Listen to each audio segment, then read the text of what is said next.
அனைவருக்கும் வணக்கம். என் பெயர் பூஜா. நான் 12th படிக்கிறேன். நான் படித்த புக் பேர் வந்து முதல் ஆசிரியர் அப்படிங்கிற புக்கை படித்தேன். அவங்க அதை எழுதினவங்க வந்து முத்துக்குமாரி அப்படிங்கிறவங்க வந்து எழுதியிருக்காங்க. அந்த புக்கில் என்ன அப்படின்னா, ஒரு ஆசிரியர் வந்து கையில் ஒரு புக்கோட சாலையில் நடந்து போயிட்டு இருக்காங்க. நடந்து போகும்போது ஒரு கூட்டம் வந்து அவங்க வழிபறிச்சு அவங்கள என்ன பண்ணுறாங்க, திட்டுறாங்க.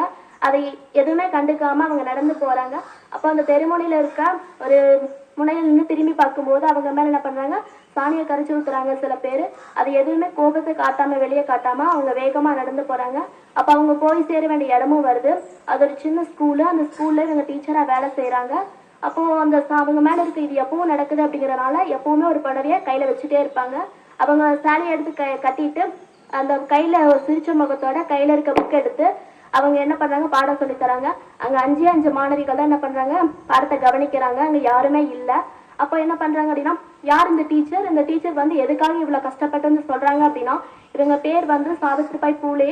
இவங்க வந்து முதல் பெண் ஆசிரியராக இருக்காங்க. பெண்களுக்காக முதல்ல பெண் கல்வி ஒன்று ஆரம்பித்து வச்சுருக்காங்க. இவங்க இந்த இருக்க மாதிரி இல்லை எப்பவுமே. அந்த காலத்தில் வந்து பெண்கள் என்ன பண்ண மாட்டாங்க, ஸ்கூலுக்கு அனுப்ப மாட்டாங்க. அப்போ வந்து சின்ன வயசாக இருக்கும்போதே என்ன பண்ணுவாங்க, கல்யாணம் செஞ்சு வச்சிருவாங்க. அதே மாதிரி தான் சாவித்ரிபாய் பூலே என்ன பண்ணுறாங்க, கல்யாணம் செஞ்சு வைக்கிறாங்க. அவரோட கணவர் ஜோதிபா பூலே அப்படிங்கிறவர் தான் அவங்கள படிக்க வச்சு டீச்சரும் ஆக்குறாங்க. இவங்களை வந்து பெண்களுக்காக பெண் கல்வி என்னன்னு ஆரம்பிக்கிறாங்க. நிறைய பிரச்சனைகள்லாம் வருது. அந்த பிரச்சனைக்கெல்லாம் இவங்களோட கணவர் என்ன பண்ணுறாங்க, கூடயே இருக்காங்க. இதெல்லாம் தெரிஞ்ச இவங்க அப்பா வந்து இந்த வீட்டில் இருக்கக்கூடாது அப்படின்னு சொல்லி வெளியே அனுப்பிடுறாங்க. தன்னோட நண்பர் மூலமா இவங்க வந்து ஒரு வீட்டில் இருக்காங்க.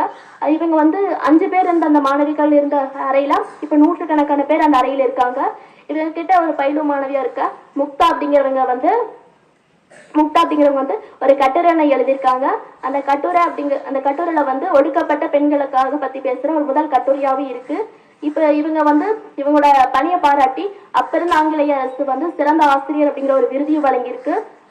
இவங்க மகிழா சேவா மண்டல் அப்படிங்கிற ஒரு அமைப்பு வந்து கணவன் இழந்த மனைவிகள் வந்து மொட்டையடிக்க கூடாது அப்படிங்கிற ஒரு இதை வந்து கருத்தை வந்து முன்வைக்குது. இவங்க வந்து 150 வருடங்களுக்கு முன்பாகவே பெண் கல்வியை ஆரம்பிச்சு வச்சிருக்காங்க.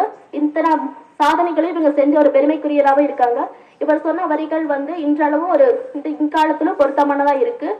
இதுல இருந்து நம்ம தெரிஞ்சுக்கிறது என்ன அப்படின்னா, கல்வி அப்படிங்கிறது வந்து நம்மளோட வாழ்க்கையில ரொம்ப ஒரு வழிகாட்டியாவும் ஒரு ஆயுதமாவும் இருக்கும். நம்ம சந்தோஷமா வாழணும் அப்படின்னா கல்வி அறிவு அப்படிங்கிறது ரொம்ப முக்கியம். நன்றி.